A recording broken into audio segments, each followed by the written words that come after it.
Recording here. There we go. Recording in progress. So what's going on? I love your hair. Thank you. Oh, gosh. Well, my son got married since we talked last. Yes. How was the wedding? It was good. It went well. Mm. That was a tough day, but not for the reasons that you would typically expect. Mm. I'm thrilled that he got married. He's happy. She treats him well. So, I wasn't nervous on his behalf or anything.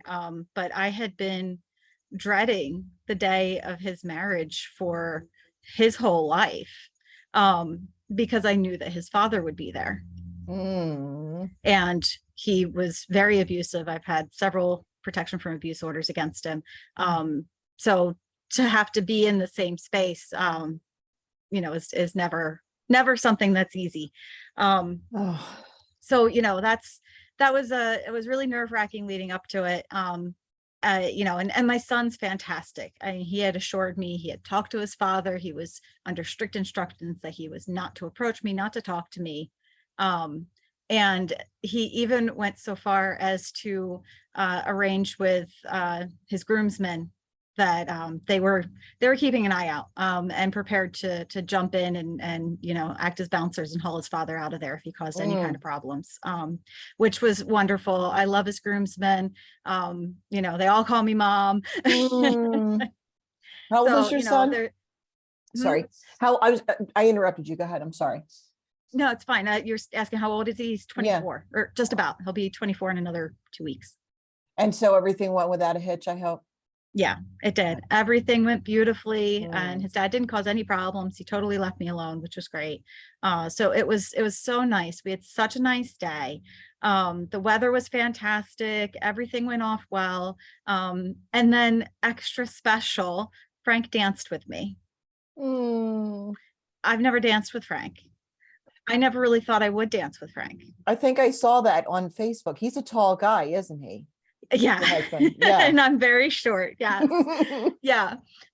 He is I believe 6'3", 6'2", maybe. And I'm 5'1". He's a handsome guy. You're a really beautiful couple, the two of you. Oh, well, thank you. You're welcome. I think so too. It's so nice. But yeah, he's got some health conditions and some damage from an accident when he was younger. So while he loves to dance and he is a very good dancer, it causes him a lot of pain.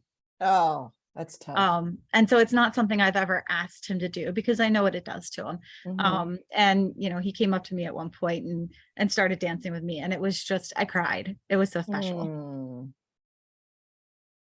And he's so good at it. Like, I am not. I have 2 left feet. I'm so awkward. But it was so special anyway. I'm so glad. Yeah. I'm so glad. It's so neat when I talk to my friends and they talk about milestones in their children's lives, or even if it's just, hey, my son had a breakthrough with his chemistry class and now he feels like, like something that is more of the everyday, it's really exciting to always hear those stories. Yeah. Yeah. It is nice. So that was our big thing. So it's nice to be past that, and all the wedding planning's done. Not that I had to do a whole heck of a lot, but I know it was stressing my son. So I'm happy for him to be past that, and he's trying to start his own business. So now that that's all done, he's gonna focus on that. Great. And what kind of business is he gonna start? He's an electrician. Oh, you did tell me that. I'm sorry. Oh, good for him. The world needs qualified tradespeople. Yes, they can trust. Yep, definitely. And he's done it all. He went to tech school in high school, and got lots of work opportunities and experiences while he was in tech school. And so he's done commercial and industrial and residential and cell towers. And so he's got a lot of experience, and he's got such a great personality. Like, he's not going to have any trouble doing sales and networking. So I'm pretty confident he's going to be really successful. That's awesome. Yeah. Exciting. Yep. Wow. So what about you? What's your new big thing? Oh, well, I'm just, I'm getting settled in, in a number of areas of my life, and I'm excited. And um, for so long, I neglected myself. And I'm not fully out of that because, there are things that I'm working on that I'm not where I want to be yet, but I've made a lot of strides and I'm really happy about that. My husband and I started going to a local chiropractor, so I'm excited about that. Nice. Yeah. And then doing exercises at home too, which is huge, because then it keeps you more, grounded in between appointments. Yeah. Let's see what else. We're going to make an investment in ourselves and in our health, and we're going to buy some really good quality bikes because we've never done that before. Nice. And because we live in a big neighborhood, and in the neighborhood that's on the other side of the main roadway out here is huge. And so you've got flat areas, but then you've got hills, so it'll be nice. And then there's also, have you heard of Ann's Choice? It's a retirement community. It's where the old naval base was, and in Warminster Park, and they've got, a bike path, and then they've got what used to be the runway where they would land the planes. So people bike on the path and they bike on that flat runway area. Nice. What else? What else is going on? And I've been posting consistently on social media. Yes, I've seen that. Thank you. And and consistent branding. That's gone really well. Thank you. And Instagram. So that feels good. And this week I just pulled my big girl britches up and I started posting on LinkedIn. And I've seen you show up there too. Thank you. It's very scary. LinkedIn, as I've shared with you before, but I'm just like, you know what? Just release the bird and then just go back into the nest and keep working and just do something else. And so that's what I'm doing. And I'm really allowing myself to have fun with the process, and I'm seeing that I'm becoming less critical of myself and more supportive of myself. And good. Thank you. That is awesome. Because it's such a battle. Yeah. Last week, I gave another presentation in my networking group. Oh, good. And it was about how to keep your desk neat, clean, and organized. So I talked about the psychology of it, why it's important. I talked about like, what are the initial steps to take, when you jump in? Yeah. What do you do to maintain it? And then, oh, by the way, here are some really great things that you might consider as you set up your office to really fine tune it. And, nice. And, even like, hey, an incline sorter, if you're somebody who works in a profession where you have paperwork, an incline sorter, it's just something simple, that's a great way to stay organized. My realtor client, when I started working with her way back in 2004, that was one of the things she said to me was, my desk is always a mess. And I said, well, why don't we get an incline sorter for you? And so she's got one like for all of her MLS sheets. She's got one for high priorities, medium priorities, receipts. And then she just looks and she's like, oh, I need this folder. And nice. So that was good. So now I have that kind of goes hand in hand with the post series that I just put out last week on going paperless. Yes. Did you see those posts? I saw some of them. I was in such a flurry with getting ready for the presentation that I was just in go mode with that, but I saw some of them. Yeah, so that was all about specifically for title companies, but really it applies for any business of transitioning to paperless systems where you're rather than having all of the paper on your desk and files and things like that, you're doing everything digitally in your computer. And so it's another tool that people can use to get that workspace cleaned up by not having so much to even occupy the workspace.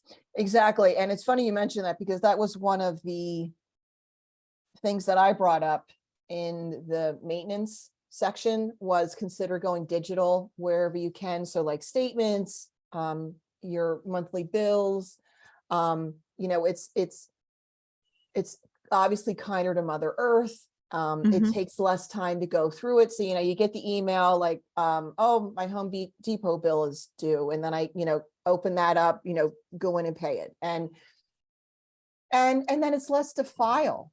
You get the Yeah. confirmation email and you just drag it right in the folder and then, make the note in your checkbook and then you're done. Yeah. And somebody can make the argument, well, okay, maybe that saves 2 minutes every month. But if you do that across the board, the more Yeah. things you do that with, Yep. and then too, you go through the year and you keep your statements, whatever, and then you purge in Q1. Well, now you have less to purge. And Yep. it's like, sweet. Yeah. It's So great point. it's been really interesting watching people organize. I had a couple of people working for me over the last year that they were totally new. So they were, absolute beginners. And it was really interesting to kind of watch their process of kind of how to integrate with how I work and how to organize their emails and how to file paperwork and things like that. And I actually learned a lot from watching them, because apparently organizing comes pretty naturally to me. And it doesn't to other people. And while I've helped people organize for a really long time, I haven't always gotten to watch their process as they try to do it on their own. Usually I'm coming in after the fact and just, fixing it for them. And so, yeah, it was really interesting to watch. They really struggled a lot with what level of organization is appropriate. I had one person who was not organizing things at all. Let's just use email as an example, but you go into their email inbox and they had 200 emails in the inbox because they hadn't filed any of them. They hadn't deleted anything. They had read some of them. And then, I had another person who, they set up email file folders, but they went so granular that they had file folders that only had one email in it, and they couldn't think of another scenario where they'd ever put another email in that folder. That is And so it was way yeah. too specific. Yeah. So Yeah. it was really interesting and eye-opening to watch that and kind of help to inform me on how to educate people on how to organize, to understand that psychology, that people have trouble finding that midpoint of, just enough, that Goldilocks zone of organization. Yeah, it is interesting because when you live in that world and then you talk to other people who live in their world, whatever their world is, and then they go, oh no, that's a thing. I didn't even know to do that. I don't do that. Oh my God, what's wrong with me? And, and it's just interesting because, I think I've mentioned this before. One of my clients, he owns a cleaning company. And one of the things that we always stress is you don't think about, like if you dust and then, a couple days goes by and it's still shiny, but maybe there's there's some dust that has naturally settled, but you can't see it because you haven't had enough time lapse. So one of the points that I brought up with the desk, I said, it's not just a matter of having your desk be this inviting place to work and where you want to sit every day. It's also a matter of your health. I said, it's, if you have a layer of dust on your desk and then you put papers on top of it, and then if those papers don't get filed for a while, more dust will settle on top of it. And then it's like this big dust sandwich. And then you go to look for things and then the dust is like, woo, just going through the air. And then you're breathing that in. And also it gets into your technology. And we spend a fortune, don't we, on, I just got a new, this is all new. My phone is new. So it was a very expensive month at Apple, but so worth it. But yet, it's like it can get into the holes and I wouldn't have thought of that if I didn't have a cleaning client.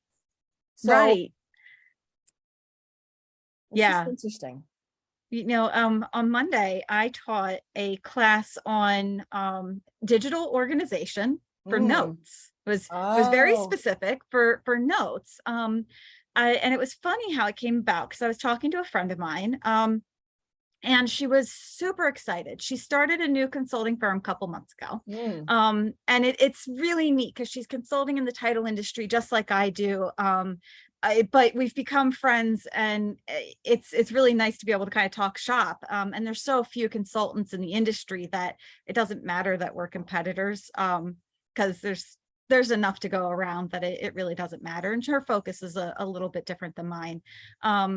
So we were chatting, and she was super excited because she had created this 3-ring binder, and had organized all the notes and ideas and everything that she had kind of put together for her business over the last several months.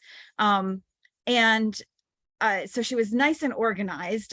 So she was excited about that. But then as she was going through all of it, and getting it all organized, she had an epiphany on a direction to take her business that she thought was going to be very profitable.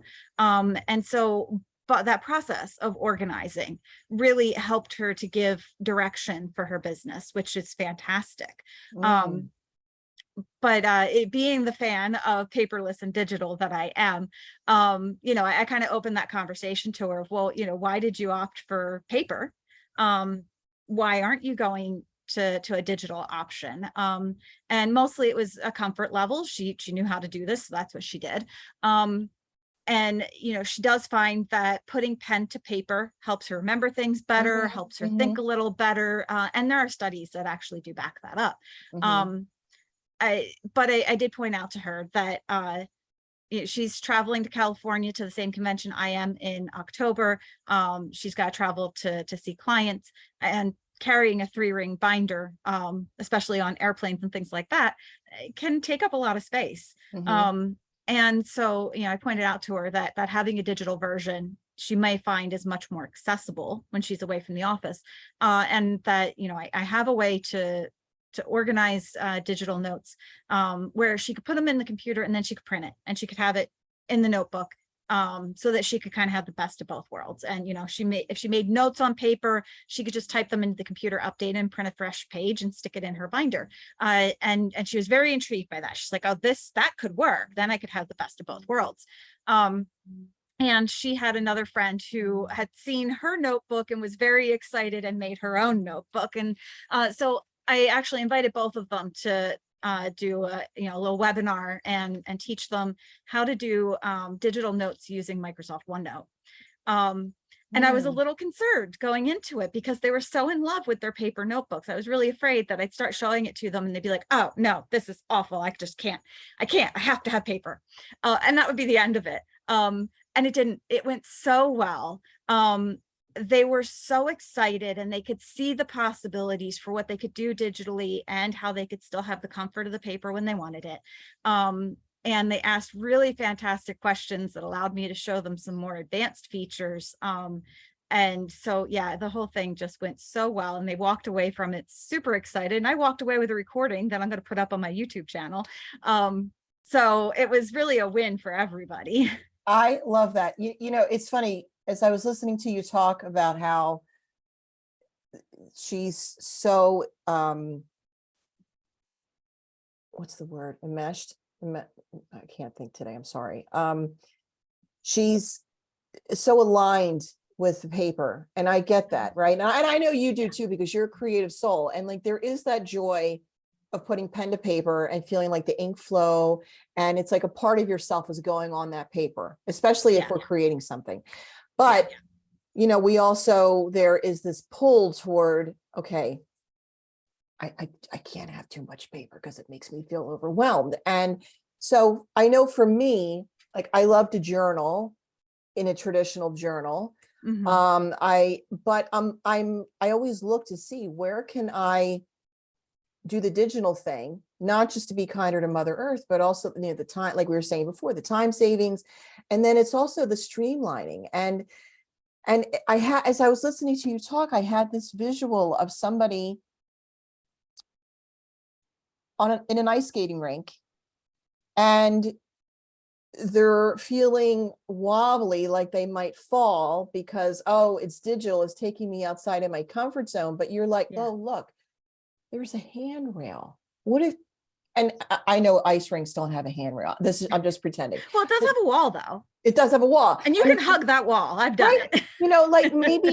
Maybe you just get the lay of the land and you feel the skates on your feet and your posture, and you get used to that, and you stay by the wall, and maybe you just go an inch at a time and you get used to it. And then Yeah. who knows, maybe a week later, Nancy Kerrigan shows up and you're like, everything's digital and and you got the gold medal.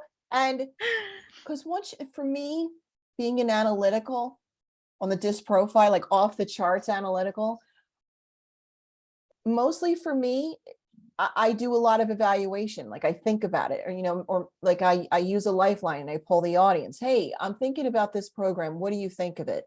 Yeah. For years, I've used a notebook, a college ruled 5-subject notebook to take notes. And, now for a while now, when I have my client meetings, I connected Zoom to Otter. And so Otter gives me the transcription, and it's pretty decent with Nice. the transcription. And then I also save the recording of the client meeting. So if I ever need to go back to something, so now the Yeah. question becomes, how long do I hold on to that? Because I don't want to be a hoarder, Yeah. But And it's like, video takes up a lot of space. it does take up a lot of Yeah. space. So it's just a matter of going into Otter, excuse me, and then processing that, saving it, downloading it, filing it, and then I can, dismiss that in my Otter. But that has been amazing. And I know a number of people, two of my clients, plus somebody else I know, have a remarkable tablet. Have you heard of that? No. Let me bring it up here so you can, it's really pretty cool. Remarkable tablet. Okay, the paper tablet. All right. So they call it the next gen paper tablet. I'm going to put it in the chat box for you. Can I share my screen? Is that okay? Yeah. Yeah. You can share. Okay. All right, sweet. Okay, share. Let's minimize that. So basically, it's very thin, and it helps you to get rid of using notebooks and printed documents. So you just use the stylus pen and you just write right on it. Nice.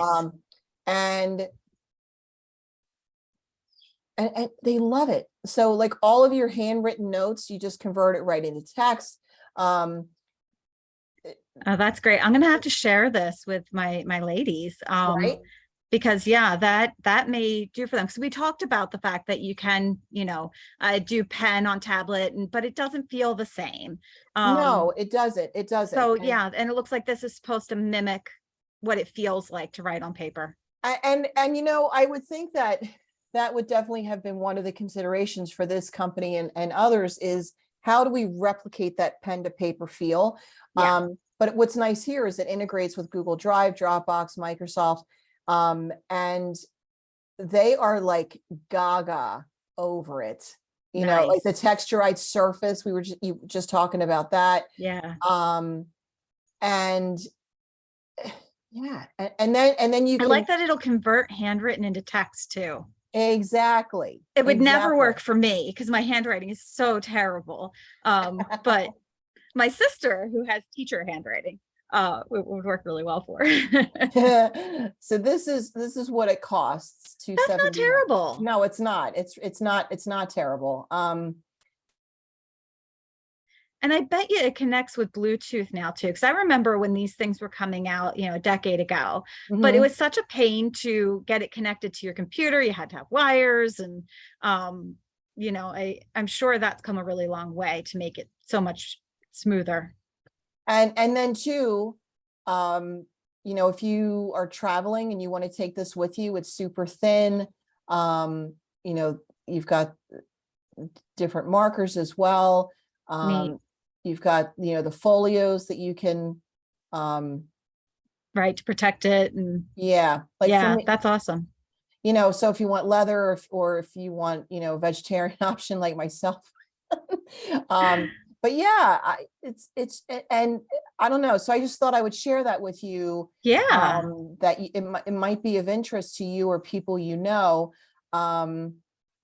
Cloud storage, all kinds of stuff. So Yeah, that's awesome. this might be something that going forward I look at for myself, because it is the system I've been using. Was I would take the notes, I would type the notes, which would help me to remember things, but it's time consuming to type Yeah. all those notes. And Yes, it is. I don't know, I just sort of feel like I'm starting to definitely drive down that lane, the Yeah. remarkable the And remarkable I road. wonder if how it would play with Microsoft OneNote. Because I Oh, bet it probably does. probably. Yeah. Because I'm such a huge fan. I live and die by OneNote. I have so many OneNote files, and it just organizes all my information. Mhm. Um, and it works like a 3-ring binder conceptually. So it's really easy to adopt. Remarkable tablet and OneNote.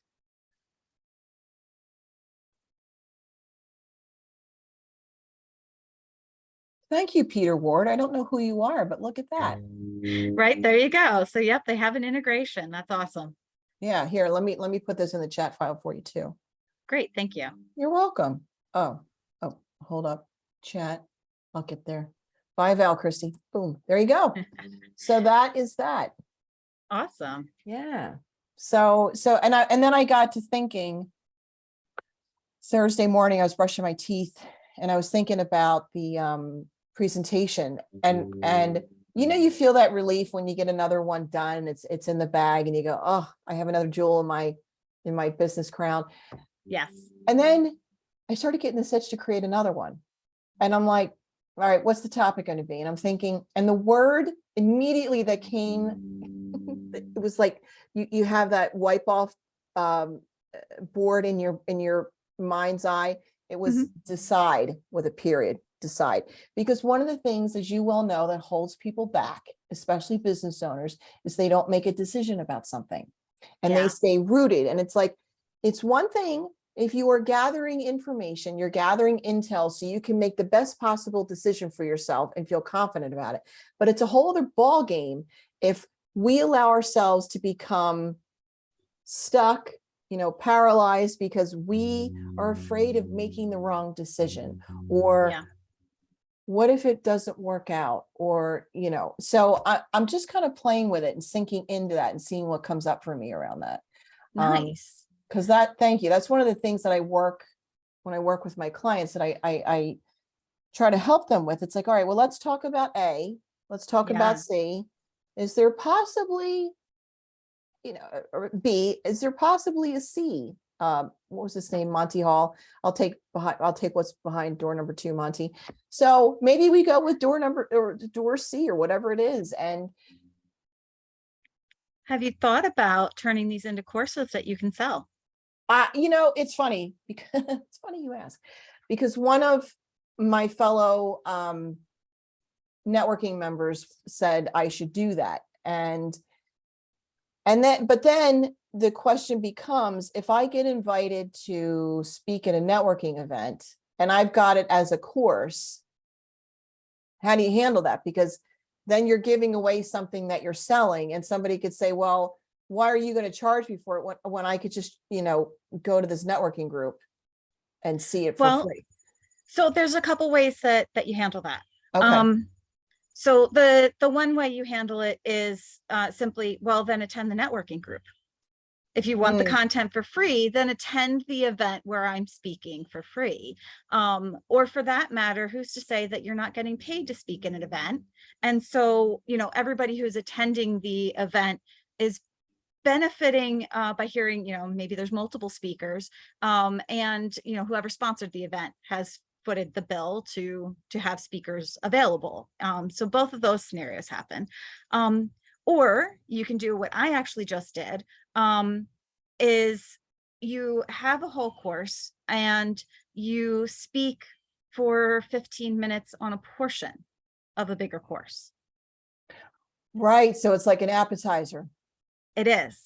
And so, what you're speaking on totally has value. But, maybe it's a 5-chapter course and you just spoke about chapter 3. Right. Okay. And so, chapter 3 may be self-contained in that, it has a beginning, middle, and end that has value and makes sense out of context, but then putting it back in context, you get so much more. So that's another way you can do it.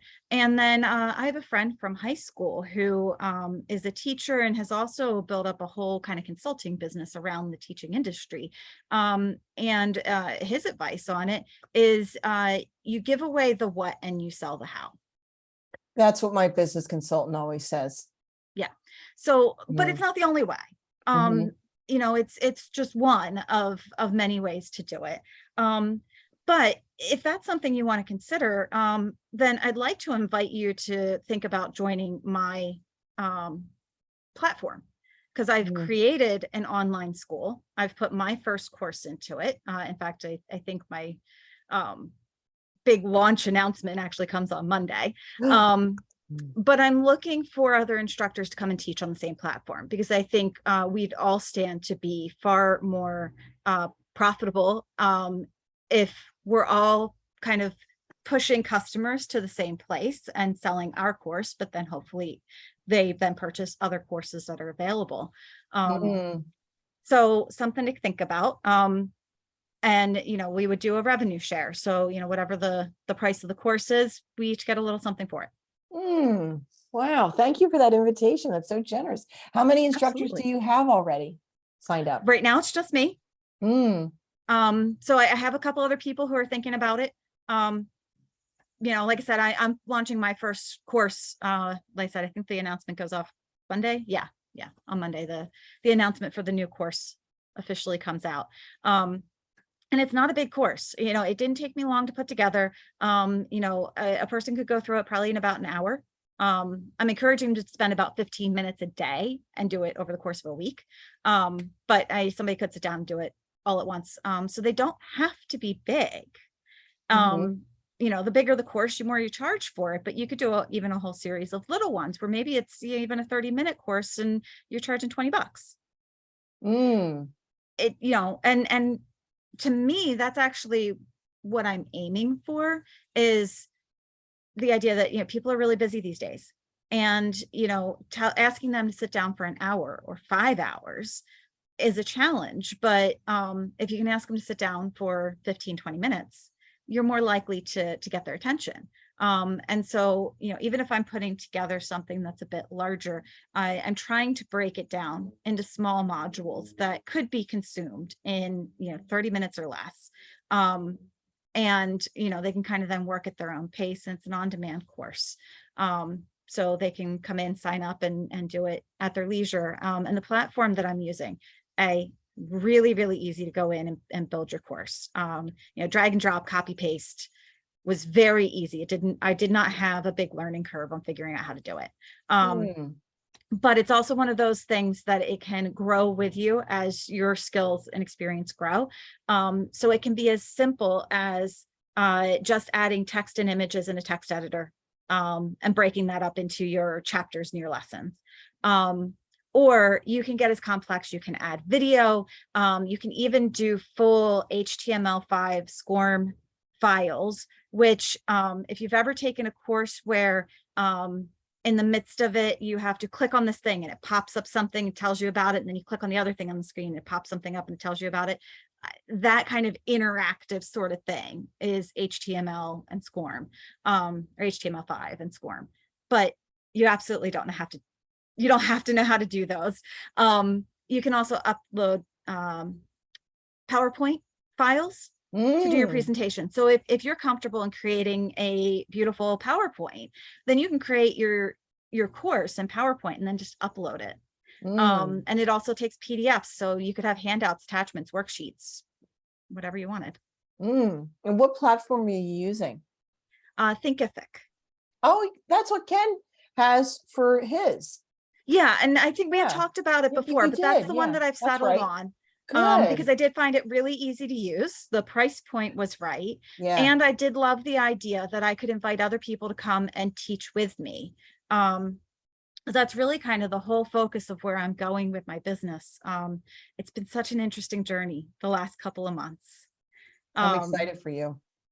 Thank you. I'm excited, and it's really kind of interesting. You know, if I look back at, we're in September now, and if I look back at June, I was struggling with, do I shut down my title company? If I'm going to refocus my effort on consulting, what industry am I doing it in? How am I doing it? What is it going to look like? What do I want to do and don't want to do? So many questions and nowhere near enough answers. And to go from that to kind of this evolution over the last couple of months where I've reached this point, where while I will take consulting clients on if the right client comes along and I feel like I can help them, I'll happily do that. Mhm. But my main focus really is going to be this idea of collaboration. And I'm working on putting together my subscription platform, which is an idea I've been kicking around for a while, but it's becoming a reality. The online course module is part of phase one, of being able to offer these courses in an on-demand situation, and trying to get some other instructors to join me. And then the subscription content is going to be part of phase two. So I'm working on pulling that all together now. And the whole push behind it is to unite title agents and title industry vendors, and to be able to bring them together to educate and collaborate, because I feel like it's really a void within that industry. There's tons and tons of vendors now, so many more than there were even just a couple of years ago, let alone when I entered the industry way too many years ago. um, and but it's hard to find out who they are and what they're doing. I mean, I've been actively networking with title industry vendors just for a few weeks now, and the number of companies I found out about, the number of people I've met with, where I ran my title company for the whole last year and I had never heard of them. Nothing came across my desk. Nothing showed up in any of the dozen email newsletters I was getting. So there's really just that disconnect of getting that information about the fact that they even exist and Mhm. what they do to the agents. And then on top of that, they are producing so much fabulous educational content in the form of YouTube videos and blog posts and seminars that they're speaking at. And,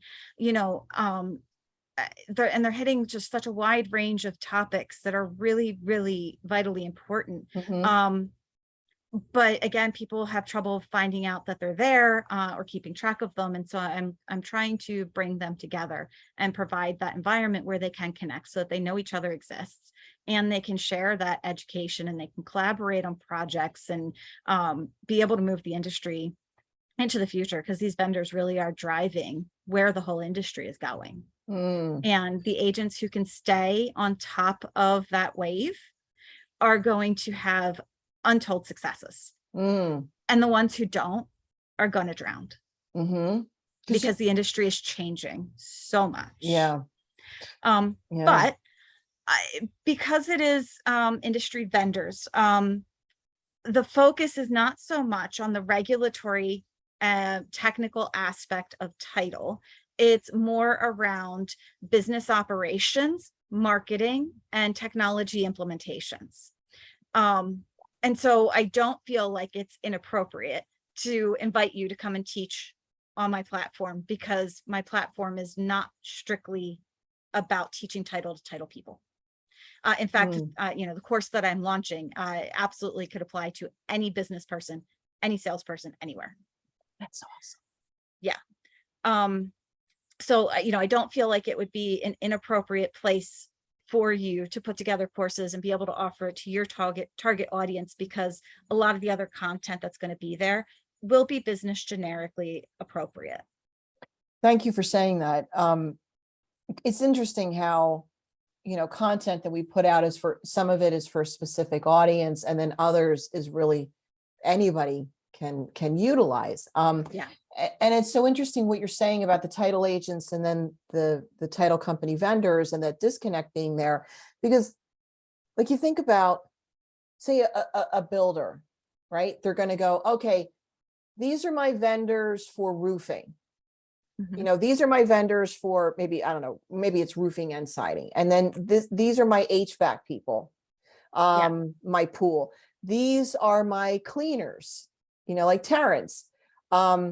So my business consultant, Donna, she taught me to think about, okay, who are those natural preferred partners for each person? And then when I work with my clients, that's one of the things that I always do is like, I'll say, all right, well, who's a natural preferred partner for you? And they go, oh, I don't know. I never thought about it. Or some have thought about it.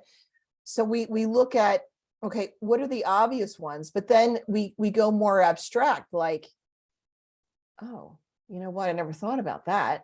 That could be a great person, you know, like my yeah, realtor client. I hate to say it, but like a divorce attorney would be great for yes. her, because people, unfortunately, their marriages dissolve and then they need to sell the house, and then there she is to help them navigate through a very difficult time. So, Absolutely. I actually have a real estate agent who approached me a few weeks ago saying that she wanted to put together a program specifically to help people going through divorce. oh, And I connected her to a title agent who was local to her, who was also interested in helping her with this program. And then over the last several weeks, I've been introducing them to all of the family law attorneys that I know, to kind of help them get going with this project. And they've brought in a lender, so now they have the trifecta to be able to handle anything that the people who are getting divorced need, and to smooth the way to make it look just very seamless and easy for the real estate attorney, which makes, or the divorce attorney, which makes the divorce attorney look fantastic. exactly. So yeah, that's absolutely something that your real estate agent client can do. And I definitely recommend that she partner up with a title agent and a lender, because then you've got three people out there Mhm. selling and networking. And you know, you can get so much further with the efforts, and everybody benefits. She has one of the things that we created for her years ago was a preferred partners vendor list, and we have it broken out according to section. So then Nice. when she gets a brand new client, she can then email the PDF of that, and then they can look and say, oh, in our next house, we need flooring. So let's look at Jen's, you know, flooring contacts.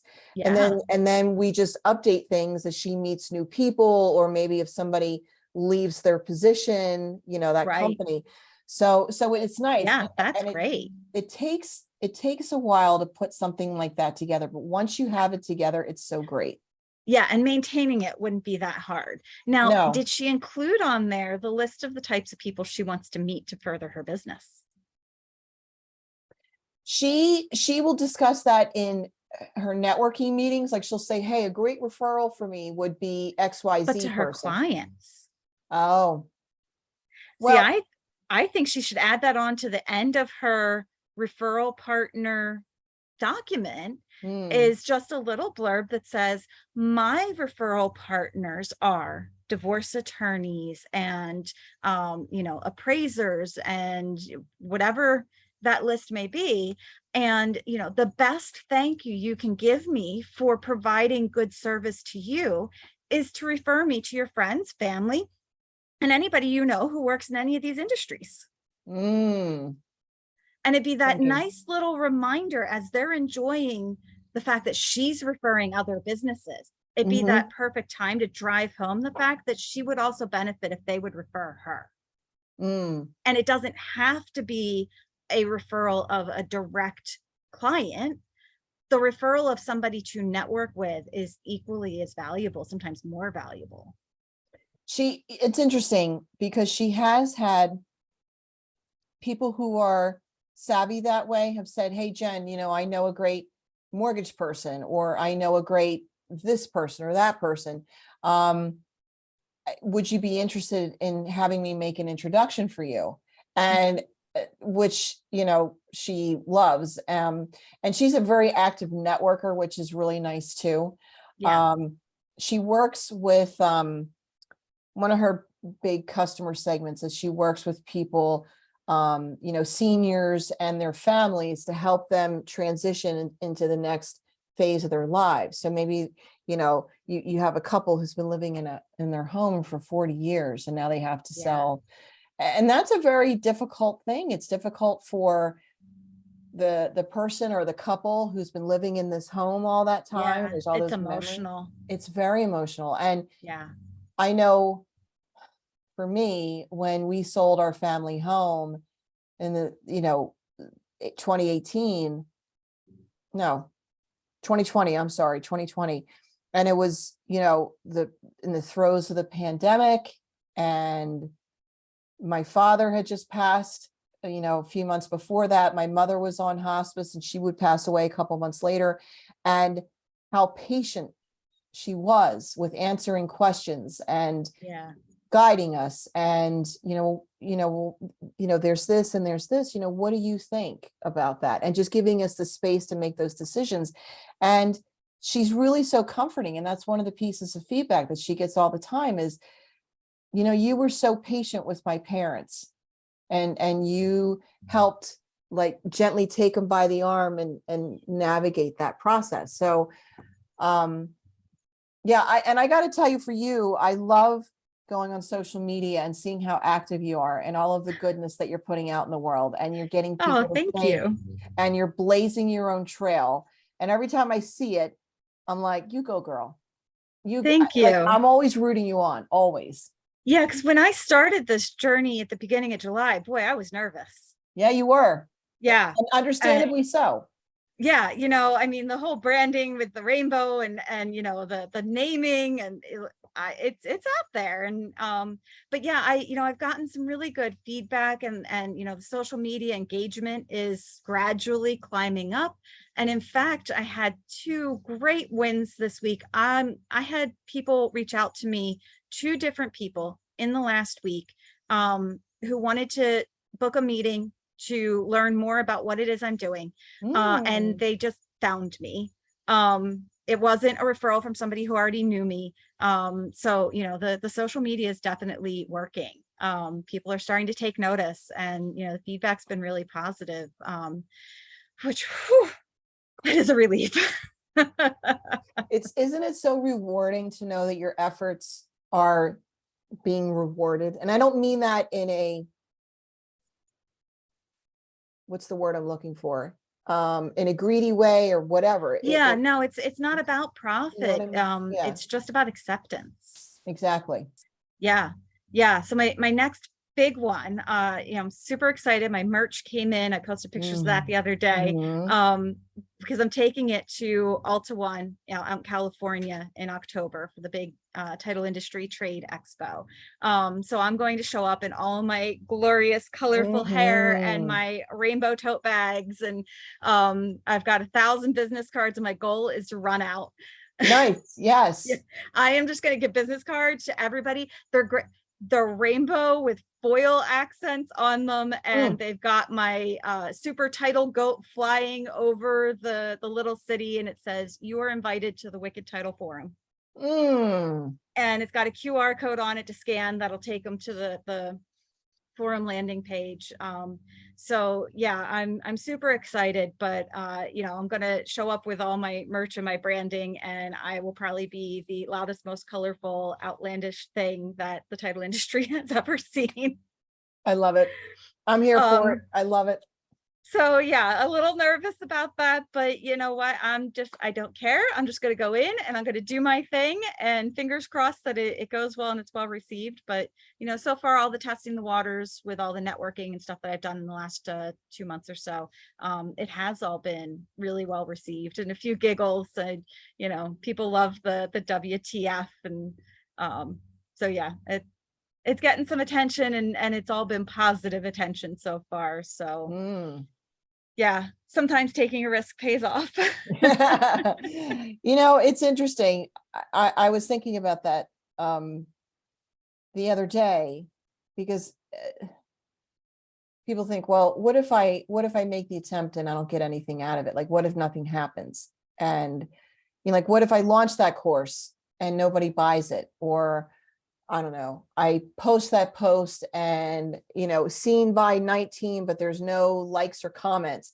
And for me, the bottom denominator, if that's the right phrase, is you put yourself Lowest out common there. denominator. Lowest common, thank you. Like, Yeah. if you take it, boil it down to the most basic level, you put yourself out there and you're a different person because of it. And that's a huge win. And Yeah. and it has you be just that much bolder and braver so that you rinse and repeat and do it again. And Yeah. that's what the world needs. And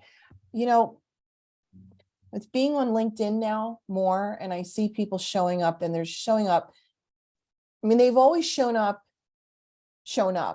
but now, like, and we've talked about this before, about how the energy has shifted a bit, and it's a little bit more relaxed, and Yeah. it's more conversational, and it just feels more like it's moved from the boardroom to a really awesome corner cafe where people Yeah. are sitting around a table and they've got all their different, like somebody's got an espresso and somebody's got a cappuccino. I've got my green tea matcha.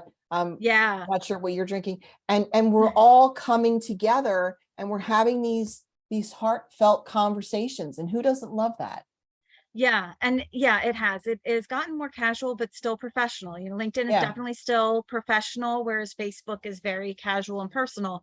Yeah, I feel like it's really hitting a nice mix these days of that authentic but professional kind of note that it's hitting. Mm-hmm. So yeah, it's good. So yeah, I gotta master video next. I keep saying that. Eventually I will get there. Gotta master video. It's you keep working for that moment where you flip the switch and you go, what was I so stressed about? Okay. Like I feel like I've definitely been in that space with Facebook and Instagram now for a while, where it's old hat showing up. LinkedIn, Right. I'm just going to keep showing up, and then eventually that switch will flip for me. Yep. My next big thing is, and I see your posts all the time about Metrocool, and doggone it, I have been trying to get so many other things, other loops closed and projects completed. Yeah. And I just want to sit down and have fun and immerse myself in it and watch the tutorial videos and get myself set up and not feel trepidation. And Yeah. And that's where I am with the video, is like I'm not so worried about doing it. It's just a matter of kind of getting comfortable with the process of kind of the workflow of, okay, well, how do I fit this into the workflow of the content I'm already creating? And how do I master posting? Because even using the scheduling apps like I do, posting video is different. Like I can post a static image and some text, and I could post it on 6 different platforms at one time, but the video you have to post separately. So it's a matter of working out those details. And I know I'll get there. It just hasn't been at the top priority because I'm trying to get the platform together. So I think video will probably come after it. I've kind of finalized and worked out the kinks and got the platform launched. So it'll get there. It's interesting. I liken it to a 1,000-piece puzzle that you have in your dining room, on your dining room table. And, you've turned it out and you've got all the puzzle pieces upright, and you checked under the table and the cat's not batting anything around under the table, like cat hockey. And then you start with the framework and you build out the framework. And then you look at the box and the cover, and you go, okay, there's a lotus flower, because I know that's something you and I both love. And then you start looking around like, okay, what's the color of the lotus flower? And you pick those pieces out. And I feel like I've said this example before, so if I have, I'm sorry. No. And you just get that put together and you get it in approximately the place where you think it's going to go based upon the box lid. And then you just keep putting things in. And every time you put another piece in, sometimes it feels like, oh, that didn't do anything. Yeah. But then you keep rinse, repeat. And then before you know it, every time you go back with your coffee and you're looking at it and you go, oh, look. And then all of a sudden you feel like the energy kicks in, the momentum really kicks in, and you go, I Yeah. can't wait, let's just do it. And you just jump in, and it's Yeah. magic. It is. And that's where I'm feeling I've gotten to now with the subscription platform and the Wicked Title Forum, is like the last couple of months of clicking all these pieces together and making such drastic changes and trying some things out and figuring out, well, what do I like and what do I really want to do and what am I passionate about? And I feel like I finally hit that point where, okay, it's clicking. And yes, I am really passionate about bringing the title agents and the vendors together. And that fits very nicely with the fact that I'm very passionate about creating content and these blog posts and how-to articles and, you know, templates that you can customize and courses. And so, yeah, I feel like it's just clicking together. It's such a nice feeling. But yeah, the video part hasn't clicked yet. It'll get there. Mhm. You know, I think part of it too is, you know, the concept of minimum viable product. And I understand it in theory, but in application, I really struggle because I'm such a perfectionist. And, you know, I know what something can be, and I have a lot of trouble drawing that line of what's the bare minimum that it needs to be. It can get to that dream state later. And so, you know, to not go overboard in putting different things together, can be really tough. And so that's part of like adopting the video. You know, we're going to finish this, and I've recorded the whole thing, and I haven't put the other two up on my YouTube channel yet. And I need to just put it up there. I don't even have to tell anybody I did it. I just got to put it up, because having it up is better than nothing. It's better than it just Exactly. sitting there taking up space on my hard drive. I can work on having a better process to announce it and to promote it on other social media and whatever later. Having it up is better than not. So I really struggle with that. And you know, I keep thinking this week, like I need to get today's video up. I need to get the training that I did on OneNote up. Who cares if I tell anybody else on any other social platform? At least they're there. You know, maybe And that's the thing. Maybe you just put it out, and then you just let that sink in, and you lean into that. And then yeah, when the time is right, your inner knowing will say, hey, let's tell the world what we've done. And you're like, all right. I did right. that with my second blog post. I just wrote it and I published it. And then I was like, oh, it feels too scary to let the world know. Yeah, And then I thought, well, if somebody stumbles across my website and they find it and they read it, okay, great. And then I thought, and then I let that sink in. And here's the magical part, was it didn't take as long from the time that I posted it to the time where I said, no, you need to put this out on Facebook, in your Facebook group, and on Instagram, and let everybody know. That was a shorter time frame than what I thought it would be. I thought it would be like, oh, 2 weeks. And it was like, I think it was the next day. And I'm like, just nice. so yeah, it's interesting, because I thought I was the only one, you know, so Yeah, no, it's a it's relief. And it's not just because you said it's taking up space or it's weighing down my hard drive, but it's not just that, it's weighing down your heart, and it's weighing on yeah. your mind. And Yeah, because it does. I think about it regularly. Like, I know I need to be doing video. I know. And it's tough for me to adopt that one, because personally, I don't like video. I get too impatient, oh, because I feel like largely when people put out videos, YouTube videos, whatever, they don't get right to the point. You know, it's kind of like when you go and look for a recipe and you get to one of those foodie blogs, and you got to hear their whole life story before you get to the actual ingredient list and instructions for the recipe. That's oh, how I feel about video generally. Now, sometimes you find people who are really good at what they're doing, and they're, you know, it's almost mhm. professional quality kind of video, but largely I video just drives me nuts. And probably part of it is my ADHD. Because if they don't get to the point, I lose interest before they get to the part that I'm actually interested in. Yeah, the buildup And is too long. yeah, exactly. So, you know, I just, because I don't value video the way a lot of other people do, I think that may also be part of the reason I haven't prioritized it as much as I probably ought to. Mm.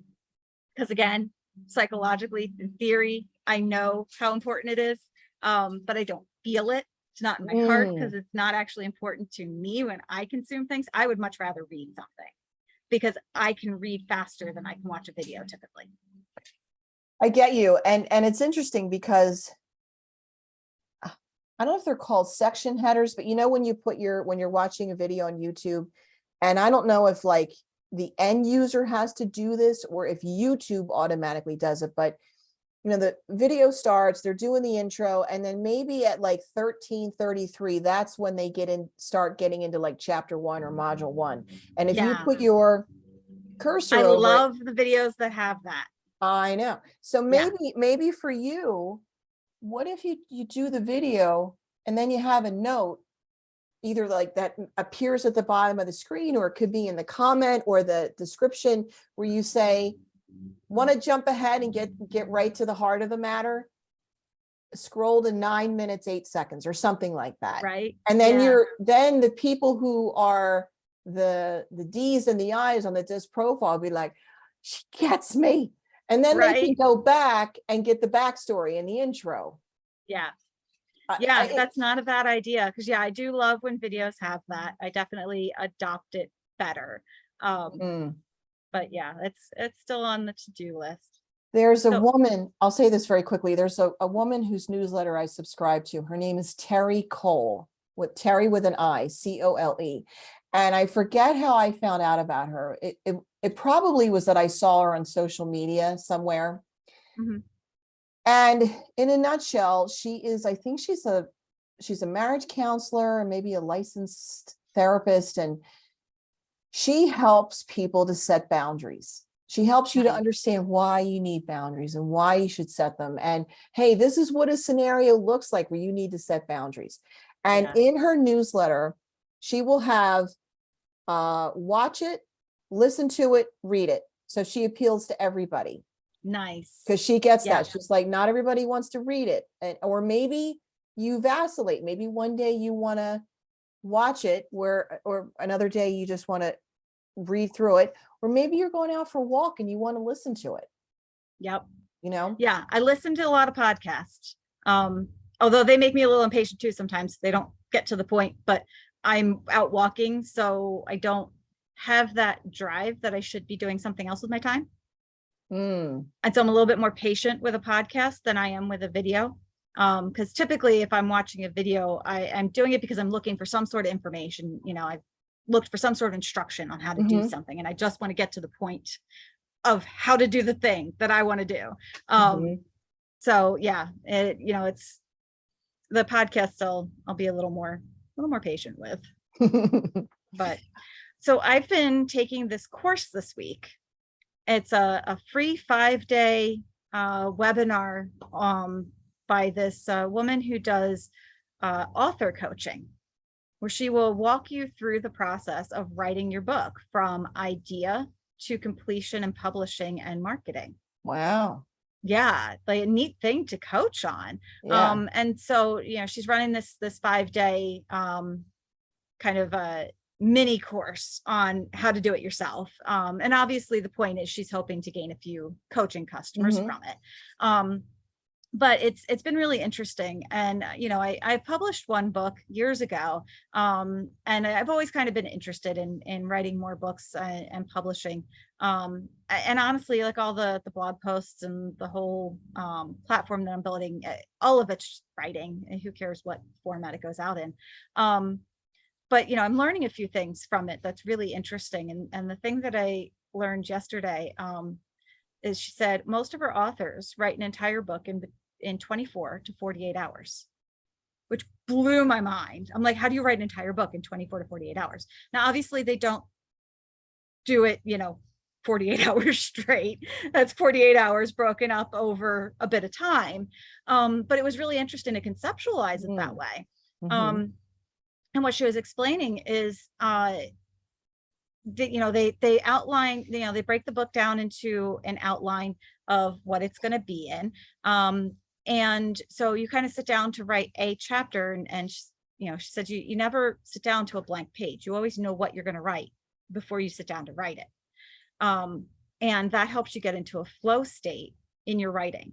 And so she had us do this exercise yesterday, where we had to list out a whole bunch of topics that we could write about, anecdotes from our lives. And she's like, think of the things that you always say, the quotes that you always do, the ideas you always share, the stories from your life that you always tell, those things that come up again and again. She said, so she had us kind of brainstorm and make a list of them. And then she said, pick one and write it, and set a timer. And she wanted us to write for 30 minutes straight. Don't stop. If you finish that topic, start on a second topic, 30 minutes.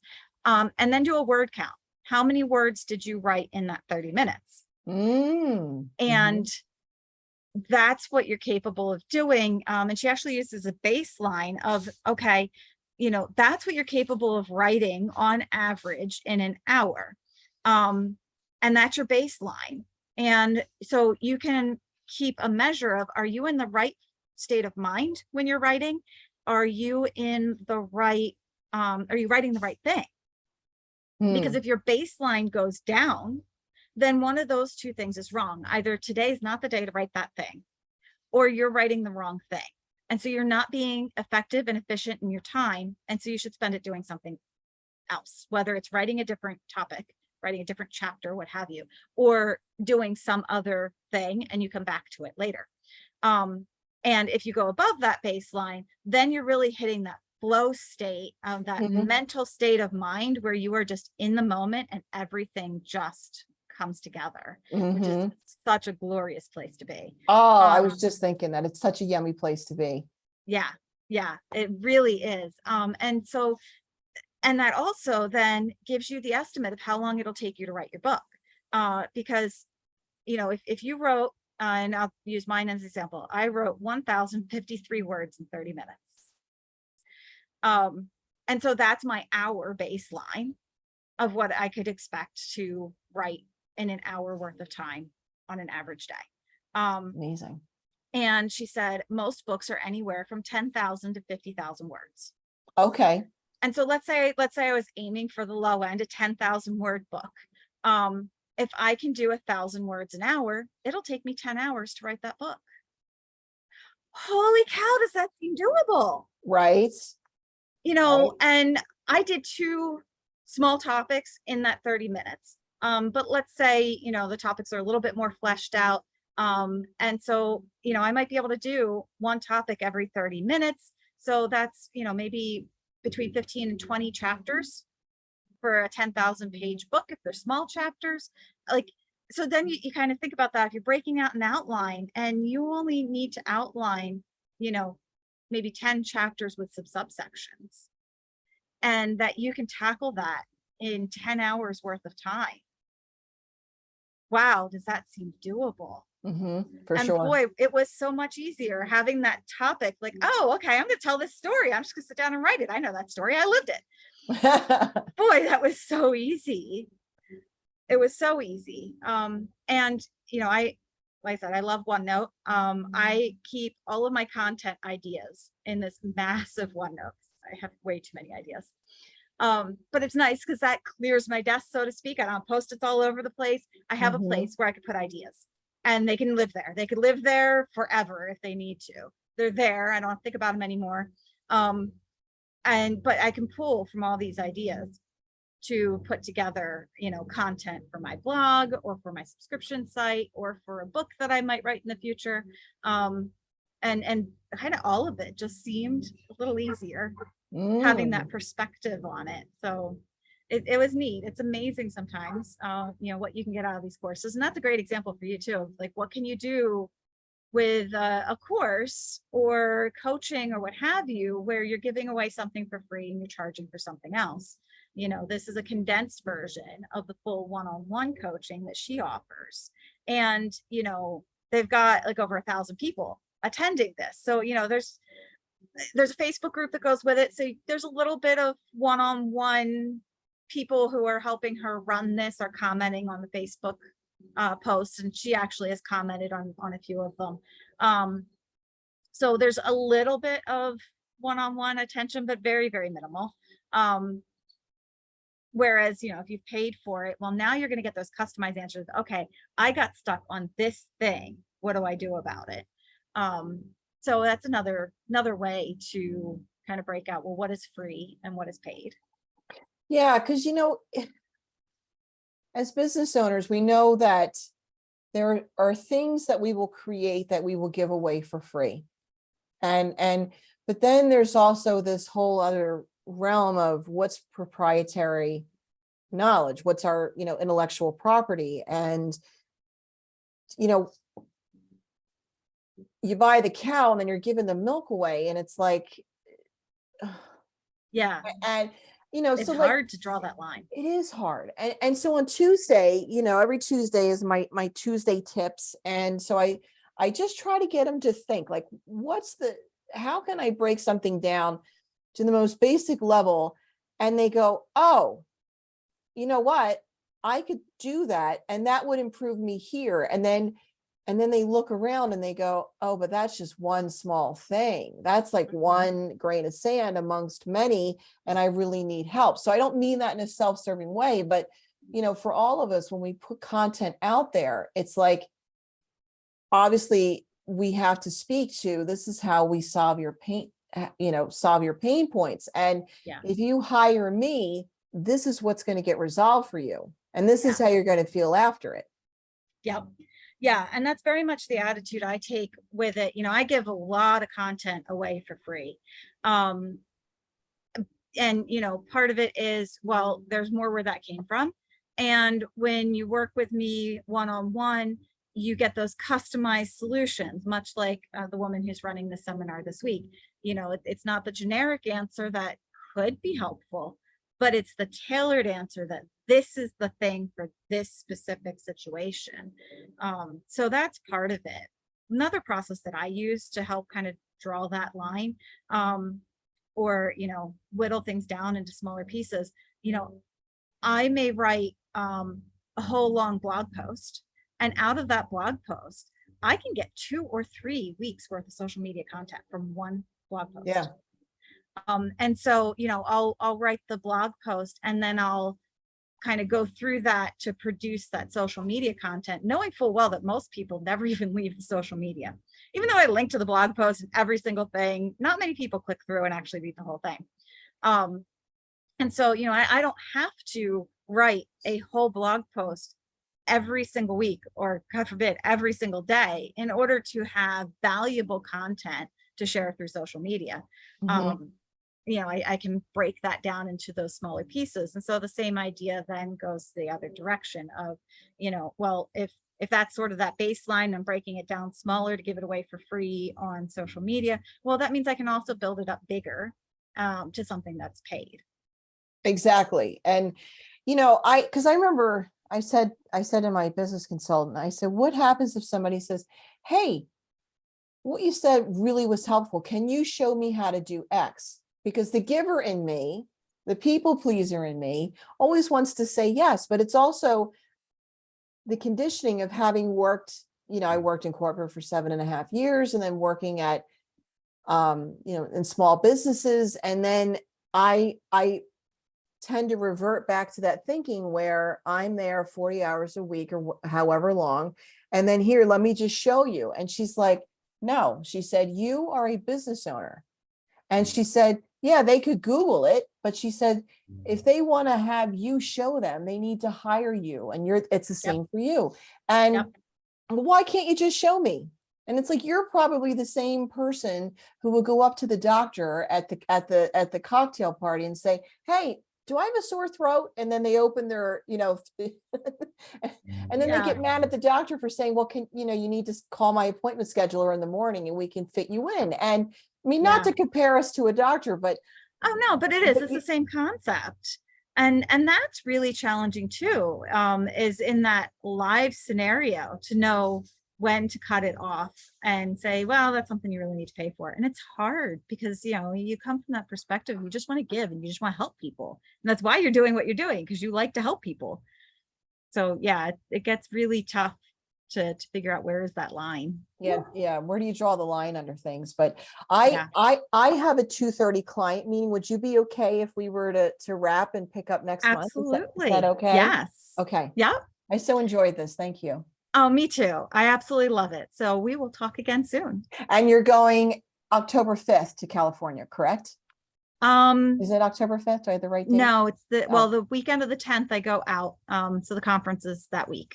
Oh, the 10th. Okay, so Yeah. you'd be gone a full week. That's Yep. big time. Yep. Have a great time. Thank you so much. And of course, I'll see you on social media between now and as well. Absolutely. All right, great seeing you. Yep, you too. Thanks. Bye. Bye-bye.